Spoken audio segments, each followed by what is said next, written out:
Alright, I have done the first upload for the number one NodeMCU over here, and you can see that this is the output. You can see that there's some problem with the temperature and the humidity. Good chance is due to the connectors problem. No problem. Okay, later we'll work it out on the second brain.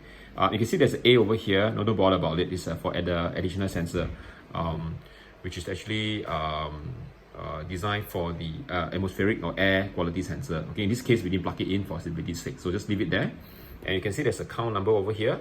Now, as long as this number is counting up, it means your sensors are continuously sensing the temperature and the humidity around you.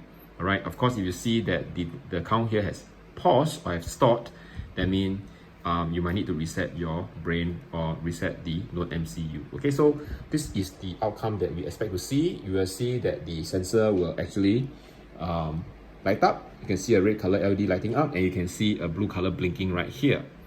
Okay, which means that this NodeMCU is actually working. Right? If you don't see this fella blinking, right, and you don't see the count going up, then you might have a sensor or you might have a NodeMCU that is stopped. Okay, so now this was the one that we had set up previously, and we are going to now transfer the program from here to here. Okay, by using a very simple USB. So I'm going to unplug this, and this will depower the NodeMCU for this unit over here. So let's put it out.